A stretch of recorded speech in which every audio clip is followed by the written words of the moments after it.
नमस्कार विद्यार्थी मित्रांनो, एमपीएससी गट क 2026 फॉर्म भरताना बऱ्याच अडचणी सुरुवातीपासून आलेल्या आहेत आणि अजूनही काही अडचणी सॉल्व्ह झाल्या, काही अजूनही कंटिन्यू आहे.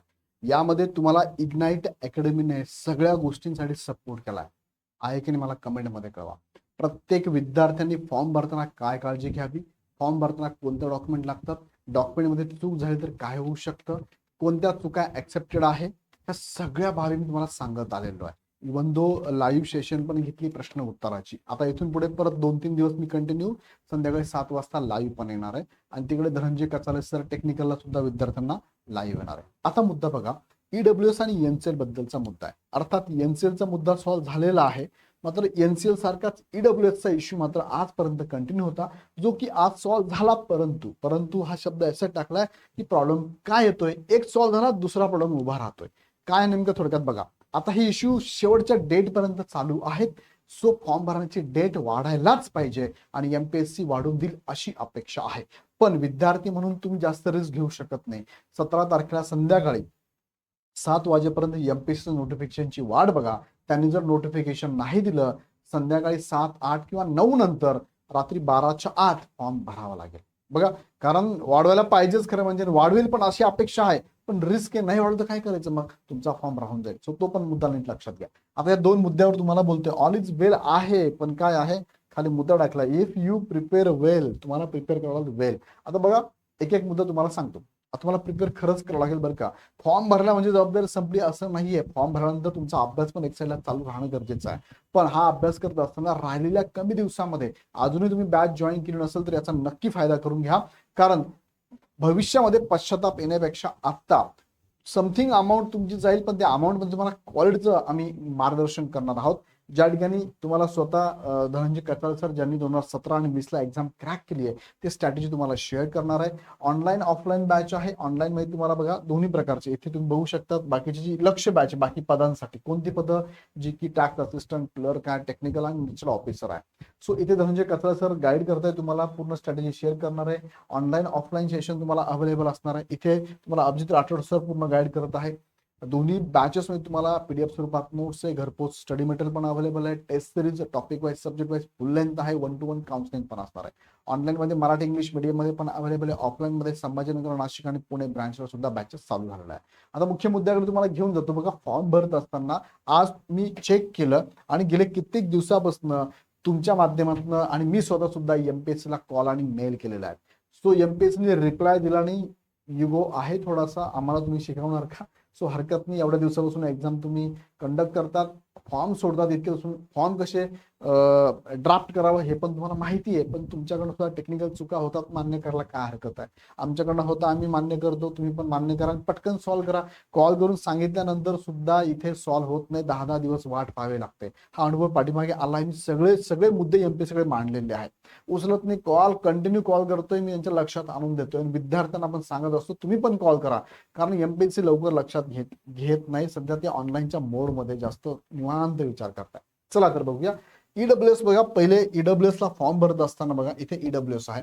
कॅटेगरी तुम्ही ईडब्ल्यूएस केली की तुम्हाला इथे पहिले स्टार येत होते. बघा, इथे स्टार येत होते रेड कलरचे. हे मॅन्डेटरी होतं पहिले, बरोबर का? हा, आता मात्र हे स्टार त्यांनी काढून टाकलेले आहे, मॅन्डेटरी नाहीये. म्हणजे तुम्ही ईडब्ल्यूएस मधून फॉर्म भरत असाल तर तुम्हाला सर्टिफिकेट नंबर टाकणं गरजेचं नाहीये, इश्यूइंग डिस्ट्रिक्ट टाकणं गरजेचं नाहीये, डेट टाकणं पण गरजेचं नाहीये. ज्यांच्याकडे ईडब्ल्यूएस असेल त्यांनी मात्र भरून टाका. ज्यांच्याकडे नसेल ते ईडब्ल्यूएस मधून फॉर्म भरू शकतात, मात्र इथे मॅन्डेटरी नाहीये. मग तुम्हाला हे ईडब्ल्यूएस काढण्यासाठी त्यांनी वेळ किती दिलाय बरं? 27 सप्टेंबर 2026, म्हणजे पूर्व परीक्षेच्या डेट पर्यंत तुम्हाला हे काढावंच लागेल. आता बघा, तुमच्याकडे ईडब्ल्यूएस नाहीये, बरोबर, तुमच्याकडे नाहीये, तरी पण तुम्ही ईडब्ल्यूएस कॅटेगरीतनं फॉर्म भरताय, ह्याची टाकायची गरज नाहीये. 27 तारखेपर्यंत काढणं गरजेचं आहे. जर जर हे सर्टिफिकेट तुमचं निघालं तर तुम्हाला मेन्सच्या फॉर्मच्या वेळेस तुम्हाला ते अपडेट करावं लागेल. पण जर ते नाही निघालं तर मात्र तुम्ही इथे अपात्र होण्याचे चान्सेस आहे. आता याबद्दल खात्रीशीर एमपीएससी लिखित स्वरूपात काही दिलं नाहीये, पण अपात्र होऊ शकतात. मी कशावरनं बोलतोय? याच्यावरनं बोलतोय की प्लेन मधून मेन्सला जाताना किती पट उमेदवार जातात मेन्सला? साधारणतः लिखित स्वरूपात 12 आहे, ऍक्च्युअल 18 पट जातात.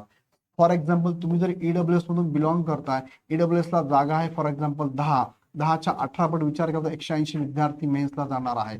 मग इथे तुम्ही एक कॅन्डिडेट तुम्ही आहात ह्या 10 मधले, तुम्ही इथे फॉर्म भरलेला आहे, तुमचा विचार 18 पटीमध्ये गेला, म्हणजे ह्या 18 विद्यार्थ्यांमध्ये तुम्ही ईडब्ल्यू ची उमेदवार इथे सिलेक्ट केले गेले मेन्सला, आणि मग तुम्ही मेन्सचा फॉर्म भरताना म्हणता की माझ्याकडे ईडब्ल्यू सर्टिफिकेट नाही, याचा अर्थ तुम्ही ईडब्ल्यू ची एक जागा खाल्लेली आहे चूक करून.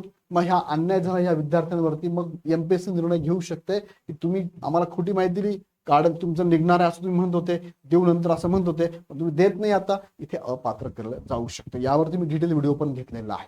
ओके, आता एमपीएससी बघा हे तर लॉजिकली असंच असणार आहे, पण एमपीएससी निर्णय घेऊ शकते. तो निर्णय त्यांनी लिखित स्वरूपात असं काही दिलेलं नाही, पण हे चान्सेस खूप जास्त असतील, त्यामुळे काळजी घ्या. निघत असेल एकदा चेक करून बघा, तरच इथे असा फॉर्म भरा.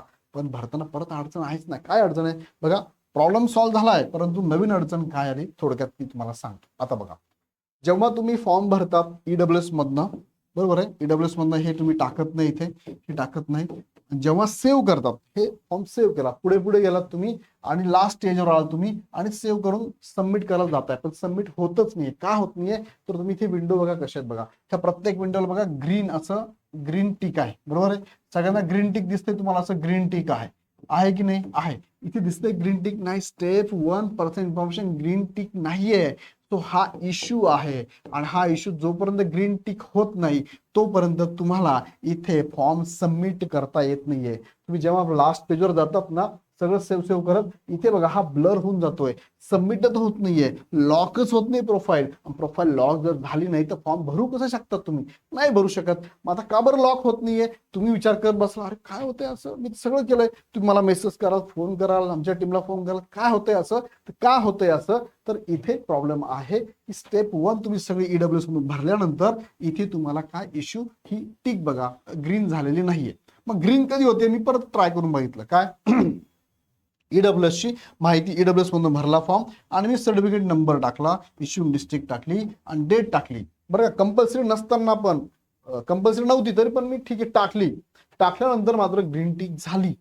याचा अर्थ तुम्ही काय केलं मग, अरे टेक्निकल गोष्टी समजून घेत नाही लोक. तुम्ही ईडब्ल्यूएस आपलं एमपीएससी वाले तुमच्याकडे टेक्निकल माणसं नाही काय, एवढं दिवस ऍड घेतात ना तुम्ही. ऍड मध्ये तर मेन्शन केलेलं आहे की ईडब्ल्यूएस सर्टिफिकेट नसेल तरी ईडब्ल्यूएस मधनं भरा, 27 सप्टेंबर पर्यंत तुम्हाला वेळ आहे, काढून घ्या. पण अप्लाय करताना मात्र तुम्ही भलतच काहीतरी दाखवता. एनसीएलचा हाच इश्यू होता, तो नाकी नवाले सॉल्व्ह करता करता कितीतरी फोन केले, मेल केले, मग तो सॉल्व्ह झाला इश्यू.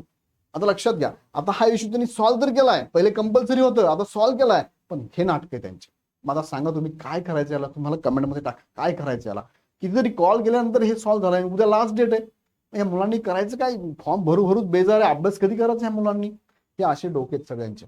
आता इथे काय करायचं, तो थांबावं लागेल तुम्हाला. परत तो मी काय सांगू शकतो, एमपीएससी ला फोन करतो, ऐकतच तर काय करायचं. एमपीएससीच्या बॉडीवर मला दिला ना, मी पटापट सॉल्व्ह करून देईल. किंवा एमपीएससीने पहिले ना फॉर्म सोडवायच्या वेळेस माझ्याकडे पाठवा, सर एकदा चेक करावं यात काय काय चुका सांगा मला, मी त्यांना सांगून दिलं बाबा हे टेक्निकल एरर आहे, हे सॉल्व्ह करा, मग तुम्ही मुलांना फॉर्म भरायला द्या. हे सांगू शकतो मी, सांगू 100%. माझ्या अभ्यासानुसार तरी मला असं वाटतंय ही अतिशयोक्ती होऊ शकते, पण मला असं म्हणायचं नाही. ऍटलीस्ट आम्हाला जेवढं समजतं तेवढं तरी पटकन करा, जे सोपं आहे. फॉर्म भरता येत नाही मुलांना, ईडब्ल्यूएसच्या विद्यार्थ्यांना, बघा हा प्रॉब्लेम आहे. आता याला थांबावं लागेल, यासाठी तुम्ही काय करा, सगळ्यांनी कॉल करा. हा पण जेव्हा मी ही सगळी माहिती भरतो, ही भरून टाकली, सपोज भरून टाकतो मी, ही ग्रीन टिक होती आणि मला लगेच इथे बघा सेव्ह करून इथे लगेच मला सबमिट करता, लॉक प्रोफाईल करता येतं, मात्र ते भरल्याशिवाय जातच येत नाही. मग काय केलं, स्टार काढला, मात्र कंपल्सरीच ठेवलं तुम्ही, एकदम चुकीचं आहे. सो तुम्ही सुद्धा काय करा, एमपीएससी ला कॉल करा आणि मेल करा. बाकी मी काय सांगणार, मी पण करतो, तुम्ही पण करा, नक्कीच सोल्युशन निघेल. आता एनसीएल प्रॉब्लेम सॉल्व्ह झाला बघा, एनसीएलचा कसा व्यवस्थित त्यांनी सॉल्व्ह केलाय. काय होतं, असा फॉर्म भरा, परंतु काळजी घ्या, काय एनसीएल ओबीसी मधनं फॉर्म भरतो एखादा विद्यार्थी आणि त्याला एनसीएल ला वेळ दिलेला आहे, तरी पण त्यांनी विचारलं एनसीएल येस करायचं. इथे तुम्ही माहिती मॅन्डेटरी नाही टाकली तरी चालते, असेल त्यांनी टाका, नसेल त्यांनी नका टाकू. पण इथे पण काळजी काय घ्या, तुमच्याकडे जर नसेल, तुमच्याकडे एनसीएल नाहीये, नो आहे, तुम्हाला वेळ कधीपर्यंत आहे, 27 सप्टेंबर 2026 पर्यंत आहे. पण इथे पण जर तुम्ही एनसीएल मधनं भरलं तर तुमचा विचार कॅटेगरी मधून होणार आणि होत असताना तुम्हाला मेन्सच्या वेळेस किंवा ह्या डेट पर्यंत, मेन्सच्या वेळेस तुम्हाला जर सर्टिफिकेट निघाला तर ते अपडेट करता येतं एनसीएल.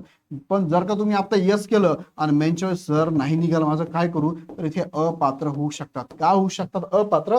कारण मी मगाशी सांगितल्याप्रमाणे प्रिलिम मधून मेन्स मध्ये जाताना तुम्ही ज्या कॅटेगरीचा फॉर्म भरलेला आहे त्या कॅटेगरीला एनसीएल ची रिक्वायरमेंट असेल तर त्यानुसार तुम्ही येस करून फॉर्म भरला, आम्ही नंतर काढू बघ ठीक आहे, तर 18 पट उमेदवार मेन्सला जातात. मग एक जागा तुम्ही घेतली होती त्याच्या 18 पट 18 विद्यार्थी मेन्सला गेले, मग ह्या 18 मध्ये तुम्ही पण गेले, पण तुमचा विचार कॅटेगरी मधून केला, पण तुम्ही म्हणतात की कॅटेगरीला लागणारं डॉक्युमेंट माझ्याकडचं नाही भेटलं मला. मग एमपीएससी काय करेल, तुम्ही एक जागा खाली आहे एका मुलावर अन्याय झालाय, तुम्ही अपात्र होऊ शकतात. भले तुम्ही मेन्स द्याल पण पुढे अपात्रच व्हाल. हा निर्णय एमपीएससी घेऊ शकते बोलतो मी तुम्हाला, शक्यता आहे. एमपीएससी लिखित स्वरूपात असं दिलेलं नाहीये, पण इथून मागे निकाल सगळे लावताना एक्झामचे असेच आहे. डीबीच्या वेळेस डॉक्युमेंट प्रॉपर नाही अपात्र, व्हॅलिड डेट पण डॉक्युमेंट नाही अपात्र. सो तसं होऊ शकतं. अजून लिखित स्वरूपात नाहीये पण असं होण्याचे चान्सेस 99% आहे. तुम्ही पण एमपीएससीचा कॉल घेऊ शकता. सो तुम्ही जर इथे यस करणार असाल तर एनसीएल निघणार असेल तरच यस करा, नसेल निघणार तर विद्यार्थ्यांनी काय करावं, सरळ नो करावं. त्यांचा विचार ओपन मध्ये होणारच आहे. सरळ नो करावं म्हणजे भविष्यात प्रॉब्लेम येणार नाही. हा मुद्दा तुम्हाला क्लिअर मी एकदम सोप्या पद्धतीने सांगितला. निघत असेल तर येस करा, नसेल निघत तर नो करा. नो जरी केलं तरी तुमचा विचार ओपन कॅटेगरीच्या उमेदवारांमध्ये होतो, ओबीसी मध्ये किंवा त्या सर्टन त्या जी काही कॅटेगरी असेल त्यामध्ये होत नाही. सिंपल सांगितलंय. यासाठी कॉल मेसेज करायची गरज आहे का मला? अजिबात नाही. ओके, आता पुढे घेऊन जाऊ तुम्हाला मी. हे दोन मुद्दे तुम्हाला सांगितले. जर तुम्ही नो केलं एनसीएलला तर लगेच हा मेसेज येतो बघा. काय सांगतो तो मेसेज, की तुम्हाला रिझर्व्ह कॅटेगरी म्हणून कन्सिडर केलं जाणार नाही, मात्र तुम्हाला ओपन मध्ये कन्सिडर केलं जातं. काळजी करू नका. ज्यांच्याकडे नसेल त्यांनी आता काय शेवटच्या क्षणी काय करणार, तुम्ही वेट करा. निघत असेल तर फॉर्म कॅन्सल करून पण अपडेट करता येतो तुम्हाला, काही प्रॉब्लेम नाहीये. सो हे लक्षात घ्या, नीट लक्षात घ्या. आता याबद्दल काही डाऊट असेल मला कमेंटमध्ये टाका. मला वाटतं मी एकदम सोपं करून सांगण्याचा प्रयत्न करतो. तुम्हाला समजलं असेल तर मला कमेंटमध्ये टाका. परत कन्फर्म करायची गरज नाहीये, मला परत मेसेज टाकायची गरज नाहीये. उगाच खूप मेसेज व्हॉट्सअपला येऊन गेलेले आहे. ओके, अजून काही शंका असेल तर नक्की आम्हाला कळवा. हा व्हिडिओ आवडला तर लाईक करून मला कमेंटमध्ये पण कळवा. सगळ्यांना शेअर पण करा आणि पुढचे अपडेट बघण्यासाठी चॅनल सबस्क्राईब करून बेल आयकॉन क्लिक करा. पुन्हा व्हिडिओ आपण नेक्स्ट व्हिडिओमध्ये. धन्यवाद.